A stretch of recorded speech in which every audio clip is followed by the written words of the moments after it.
Hello and welcome back to the channel, everyone. It's BakuBrad96 here with another Bakugan Evolutions deck profile. For today's video, I will be going over my updated Mono Aquos deck.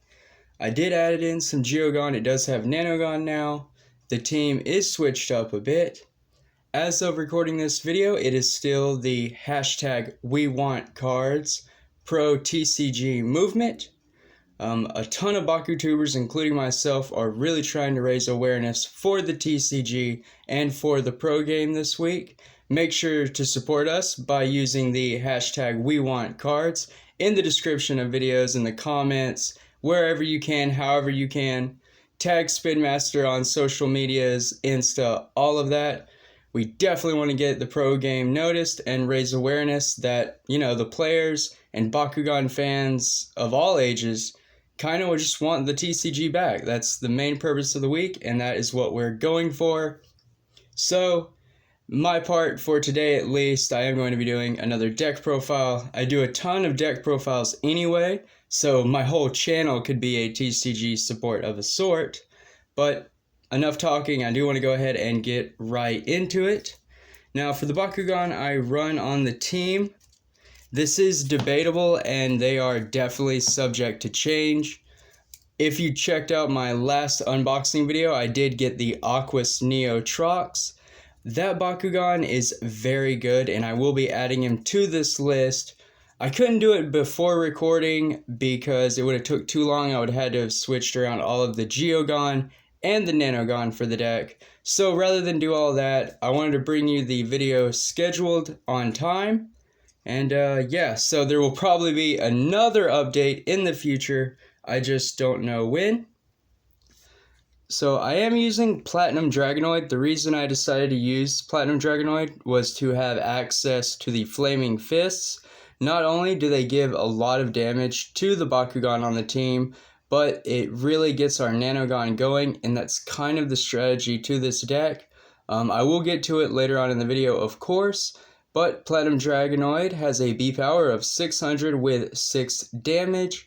It's not really bad, but it's not really good either. Platinum Dragonoid kind of sits in that middle ground range, and I just wanted to try it out. That, and mainly because I couldn't get my my Warrior Well to open during testing. So I was worried if I couldn't open a Bakugan, there's no sense in using it in a team. But here is the Aquos Platinum Dragonoid, just in case anyone missed the unboxing of it. The Baku core that I am using with it, if you couldn't already guess, I am using 2 plus 6 damage. Again, Dragonoid is bringing all of the damage to the team for the most part. Next up, I am using Ultrasaurus. It has a Helix and a Green Fist core. B power of 600 with 3 damage, and then if it lands on a Helix, it is going to get an extra plus 300 B power, and he just gets up, his B power gets pretty high, and it's very strong, honestly. Also gives us access to a Green Fist, which kind of finishes off the Nanogon combos on Sludge'em, a few others like Riptide even, but really powerful, really good, good Bakugan there. Go ahead and open up Saurus. I'm definitely a fan of this Saurus, the Legacy series. It was more of like a rhino bipedal creature. But this one is winged, more like a dragon of a sort. And just honestly really cool design. Very nice. Hopefully they'll reprint the darkest one with the darkest evolution colors. That would be very cool. But the Baku core I'm using on it, a plus 500 B power and minus 1 damage. So if it does land on this Helix, it's going to put it at 1400 B power and 2 damage. And that is really strong. So that's why I chose to run this Helix over the other ones. Also, the minus 1 doesn't hurt the other 2 Bakugan in the team as much. And then the Green Fist is nothing special. It is just a plus 150 B power and plus 2 damage. Again, I'm really running these Bakugan to have access to all the different types of cores so that my Nanogon plays make a little more sense. The third Bakugan I am using is Platinum Neo Pegatrix. It has a regular shield and a magic shield core, B power of 100 with 7 damage. If it lands on a magic shield, you get to add a Baku core from the field to your active Bakugan. And if it lands on a regular shield, you get to steal an opposing active Bakugan's Baku core for your own. So 2 very powerful effects that both trigger on shields depending on the type. And with 7 damage, that is very powerful. You know, it picks up a red fist or you add a red fist off the blue shield. You're looking at 13 damage right there. And that's not counting any other cards or plays you make in that turn. So a very good contender for the Bakugan on this team. Now the Bakugan I use are really standard, just the vanilla ones. Plus 300 B power regular shield. And a plus 650 B power magic shield. Of course, here's the Pegatrix. Go ahead and show that off. Really nice design. It is using the translucent blue plastic, which is just really nice. Makes the silver metal of the body pop a lot nicer. You know, it just stands out so much more, as well as the orange on the horn and hooves. But that is the team I run for now. As far as the Geogon go, I will get into their cards later on, but I will quickly show their figures. Here is the Aquos Mutasect, Aquos Viperagon, and the last Geogon that I use on this team is, of course, Aquos Monstropod. Arguably one of the best Geogon ever, but that's just my opinion. Before I get into the main deck, however, I do want to just quickly add that I do have this epic custom deck box that someone locally made for me. He has currently made me not only the Aquos one, but the Ventus in the background, a Chaos and Darkest deck box. If anyone is interested, I will have a link in the description down below. You know, possibly you could work something out, have him make you one yourself. If anything, I definitely want to give him the recognition and kudos he deserves. He does an excellent job making these for me, and it just makes my collection all the better. Plus, I get to make a mono deck for each faction for review, which is also really awesome as well. Bakugan storage, we need more of it. Now then, for Nanogon, so I don't want to get into the main deck just yet. I want to go ahead and show off the Nanogon. I am using Nano Fury. On a red or flaming fist, you get to remove an opposing Bakugan's Baku core. On a flaming fist and a regular shield, you get to do the same, as well as it gives a Bakugan plus 200 B power. So not only are you removing whatever your opponent just picked up, but you're also giving yourself a decent little boost there, which is always very nice. Again, that is why I needed access to the red fist, why I'm using the Platinum Dragonoid. And then I am using Nano Riptide. On a green fist and regular shield, you get to remove a Baku core. On double green fist and a regular shield, you get to remove a Baku core, and you get 1400 B power. So much stronger than Fury's effects, but they also require a little more setup. The second ability would be very hard to activate considering this team only has one green fist, but I do have it in here just in case. You never know what might happen during a game. You don't know what the opponent's running, and that's what makes it a little tricky when building your own deck. And then finally, I am using the Nanum Sludgeum for obvious reasons. On a Helix, you get to add a core from the field to your active Bakugan, and then on a Helix and regular fist, you get to steal a Baku core. So again, very powerful effects. I think Aquos Nano Sludgeum is just one of those staple Nanogon. A lot like Chaos Siphon, it just seems like a lot of people are using them. Their effects are both very powerful and easy to get off. So I'm imagining those are going to be some of the most used going forward, at least in the TCG game, whatever happens to it. Now then, starting the main deck off, you all know I have to be running this card. Well, if I didn't drop the others. But it is 2 Ninja Gear. So this is a pretty decent card. For 0 energy, you get to retract one of your open Bakugan. So basically, if you win a turn with a Bakugan, it stays open. But this makes you able to close it, so you can use it over and over again. That way you don't have to rely on, weaker Bakugan on your team. You can set up a specific Nanogon play the following turn by picking up more core with your Bakugan. It really can go any way. It just depends on how you want to use it. Next up, 2 Aquos Overwhelm, 1 energy for a plus 200 B power, and then boost if you have 7 or more, you get plus 600 instead.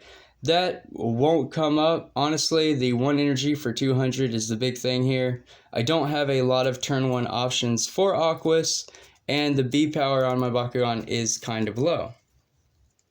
After that, it is 2 Deep Dive, 1 energy to draw a card, and you may reroll your Bakugan. Nothing like reroll. Shouldn't have to explain that one. Here is the first Mutasect. I am running 1 copy of it. 1 energy for a B power of 1400 and 1 damage. 1400 B power on a turn 1 Geogon is just very powerful, so I had to run it. 2 Aquos Shield, 2 energy for plus 200 B power, and then if Aquos draw a card, the whole team's Aquos, so that just gives us a little draw power into the deck. 1 Bubble Net, 2 energy for plus 300 B power, and then retract your Bakugan at the end of the turn. So again, like Ninja Gear, it just lets us use the same Bakugan over and over again if we want to. Then there's 3 Chomping Tornado, 2 energy for plus 500 B power, just a great card, definitely maximizing out on those copies. And here is probably the main focus of the deck. It is my 3 copies of Aquos Monstropod. A lot of work to get these 3, let me tell you. Had to buy a Geogon for each one, but 2 energy for a B power of 1200, 4 damage, and then Victor Team Attack. So if it wins its brawl and it is the 3rd Bakugan open, you get to initiate a team attack just like you would with your regular team, which makes this Geogon come in very handy. It's also why all the retract cards are in there. So if I can't win with one of the actual team Bakugan, I can just come in and get off a Victor Team Attack with Monstropod. Very nice, very easy to do as well. And then to help out with damage, I am running 3 Razor Fin, 2 energy for plus 3 damage, and 1 Frost Strike. I don't think the Frost Strike would be a big deal, but definitely the 3 damage adds up, and it just fills the deck. I had the 3 copies. 1 Strata for my most recent unboxing, 2 energy, all players draw an additional card each turn. So this just gives us draw power, and it also puts both players on a clock, drawing 2 cards each turn. You can't really afford to take a lot of damage. You'll be out of life quickly. And it was one of the pulls from all those packs. Very excited to deck build with all those cards after all. 2 Flip Strike, 3 energy for plus 700 B power. Again, just big B power gains. 2 Icicle, 3 energy for plus 6 damage. This deck is definitely well-rounded as it helps a little bit of everything because I wasn't quite sure what I wanted the deck to do.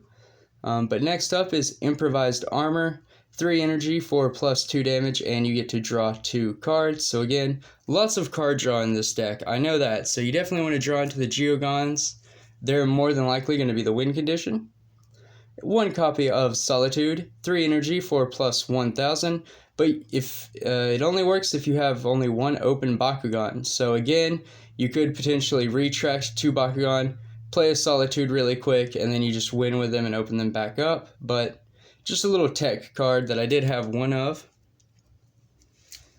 And next up is Vipergon, so another Geogon and the last of this deck profile. I run 2 copies, 3 energy for a B power of 1300, 6 damage, on a regular fist plus 400 B power, and then on a flaming fist plus 3 Frost Strike. Again, just some utility on a decent Geogon. So very nice there. 1 wave slash, but I wish it was 3.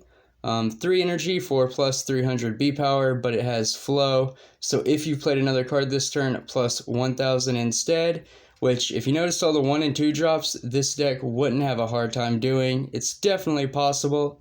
So I would love to have more copies of this card if I find them. After that, it is 3 copies of Aquos Lightning Rain, 5 energy for plus 700 B power, scan, and draw a card. It is just a really powerful late game action card that gives us decent B power. We get to look at the top of the deck and then draw a card, which is always nice. And then the other hero, because I have Strata, but I'm still using the Shun, 5 energy, and your Bakugan have plus 200. So just a flat bonus that stays around on the field, even if it is kind of a high-cost hero. Honestly, 5 is a lot, but I only use what I have, and I don't have that much, so I can only deck build so much, right?